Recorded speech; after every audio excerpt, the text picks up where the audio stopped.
네, 김영환입니다. 같이 말씀 묵상하겠습니다. 이 시대 우리는 정보 홍수 속에 살아가고 있습니다. 수많은 정보 속에 우리가 있는데요.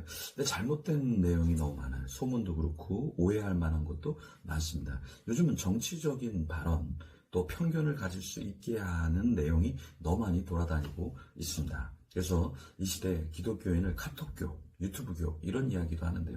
유튜브의 영향을 받고 카톡의 영향을 받아서 그게 진짜인 것처럼 믿고 그것을 더 신뢰하면서 성경은 등한시하는 성도들이 굉장히 많습니다. 강단에서 정치 이야기하는 것, 그것은 한쪽으로 성도들을 편향되게 하거나 또 거기에 반응하거나 또 따르고 싶지 않은 사람에게는 불편함을 준다라는 것이죠.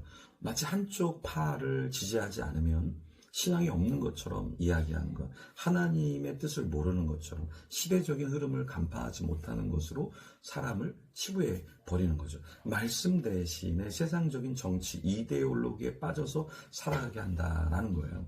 최근에 어떤 이야기를 들었냐면 중국 사람들, 한국에 와 있는 중국 사람들이 다 간첩이다. 이런 이야기를 하는 것을 들었습니다. 아니, 중국 사람들이 우리나라에 얼마나 많아요. 근데 그 사람들이 모두가 다 간첩일까요? 이건 말이 안 되죠.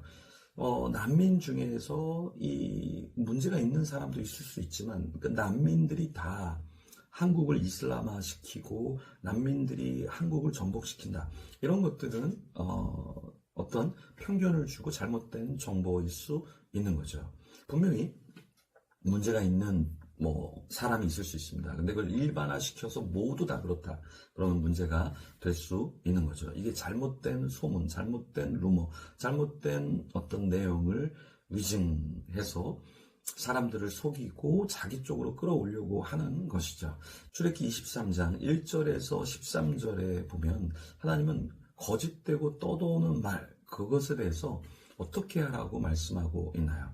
1절, 2절, 3절입니다. 너는 거짓된 풍설을 퍼뜨리지 말며 악인과 연합하여 위증하는 증인이 되지 말며 다수를 따라 악을 행하지 말며 송사의 다수를 따라 부당한 증언을 하지 말며 가난한 자의 송사라고 해서 편벽되이 두둔하지 말지니라. 자, 주님께서 무엇을 말씀하고 있죠? 네, 어떤 잘못된 거짓된 풍설, 이야기를 퍼뜨리지 말라. 그러니까 팩트체크를 해야 되는데 팩트체크를 하지 않고 그렇다더라 이런 얘기를 하는 것을 주님 기뻐하지 않는다는 거예요. 굉장히 유명한 팀, 이름만 이야기하면 알만한 찬양팀이 술을 마신다. 그래서 누가 카더라 계속 그래서 그럼 누구한테 들었냐? 그래서 제가 또 전화해보고 또 누구한테 들었냐? 또 누구한테 들었냐? 또 전화해보고 해보니까 그 처음에 말했던 사람을 따라서 가보니까 그 사람도 직접 본 건 아니더라고요. 그래서 제가 그런 이야기가 들리는 그 찬양팀 리더에게까지 제가 전화해서 이런 이야기가 들리는데 이건 뭐냐 하는데 다 이야기를 하는데 명확한 해명이 되더라고요. 본 사람은 없고 들었더라 카더라 해서 만들어진 거라 자기도 너무 이런 이야기가 많아서 참 괴로운데 이런 이야기를 하더라고요. 이 위증이라는 것, 증인이 없이 떠도는 말은 팩트체크를 반드시 해야 됩니다. 우리가 유튜브를 올리던 페북에 어떤 글을 쓰던 그 내용을 확인하지 않고 퍼뜨리고 알리는 것은 악인이 되는 것이다 라는 것이죠. 그래서 우리는 그러한 이야기를 잘 따르지 않아야 되는데 다수를 따라 악을 행하지 말며 라고 말하는데 다수의 사람들이 그걸 믿고 따라간다고 해서 그게 다 맞는 것은 아닙니다. 그렇죠? 그래서 우리가 이것을 좀 파악하고 진위를 파악하고 나가야 한다. 그리고 송사를 다수를 따라 부당한 증언을 하지 말라고 말씀하고 있고요. 가난한 자의 송사라고 해서 편벽되게 하지 말라 이렇게 말씀하고 있습니다. 그러니까 우리나라에 이런 말이 있죠. 무전 유죄, 유전 무죄. 무슨 말입니까? 돈이 있으면, 힘이 있으면, 권력이 있으면 아무리 죄를 지어도 무죄가 되고 돈이 없으면 정말 작은 죄를 짓거나 죄를 짓지 않았는데도 돈이 없기 때문에 유죄로 판결되는 경우가 많다라는 것이죠. 뇌물에 대해서도 주님은 뭐라고 말씀하십니까? 그러니까 뇌물도 결국엔 우리의 판결을 굳게 만드는 거잖아요.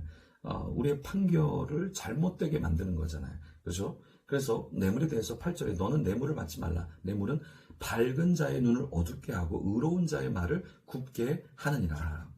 사실 우리가 관계를 할 때 선물을 주고받는 건, 근데 그게 아무것도 아닌 것 같지만 그 선물을 그냥 안 주고 안 받아도 되는데, 똑같은 만 원인데 그냥 내가 내 거 사고 저 사람은 저 사람 사도 되는데, 그걸 교환할 때 엄청난 관계가 형성이 됩니다. 근데 이게 잘못된 뇌물이 왔다 갔다 하면 또 묶이게 되고, 잘못된 삶을 살게 되고, 의로운 자의 말을 굳게 할 수 있는 그런 잘못된 재정의 흐름이 될 수 있다라는 것입니다. 그래서 주님께서는 뭐라고 말씀하시냐면, 뇌물을 받지 말라.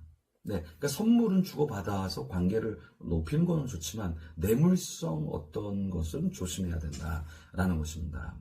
주님은 9절에 너는 이방 나그네를 압제하지 말라. 너희가 애굽 땅에서 나그네 되었은즉 나그네의 사정을 아느니라. 자, 이스라엘 백성들이 애굽에서 나그네 되었잖아요.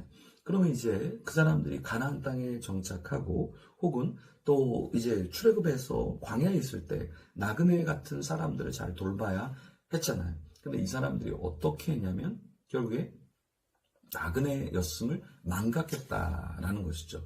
우리도 마찬가지입니다. 우리도 가난한 시절이 있고 무명한 시절이 있고 어려운 시절이 있었죠. 뭐 여전히 지금도 그럴 수 있고요. 그런데 우리는 그 지금도 어렵고 무명일지라도 정말 무명한 사람, 가난한 사람들을 우리가 천하게 대할 수 있고 멸시할 수 있고 조소할 수 있다라는 거예요. 그래서 주님은 뭐라고 말씀하시냐면, 너도 나그네였어. 너도 굉장히 힘든 인생이었어. 그러니까 너와 같은 사람을 보면, 주위의 사람을 보면 돌봐줘야 돼. 함께 해줘야 돼. 주님께서 말씀하시는 겁니다. 네, 풍문교회에 참 감사한 것은, 네, 성숙한 분들이 계셔요. 그래서 자기 일처럼 남의 일을 섬겨주는데 정말 정성으로 진심으로 섬겨주는 분들이 계셔요. 그런 분들이 계시기 때문에 주위 사람들이 살아나는 것이죠.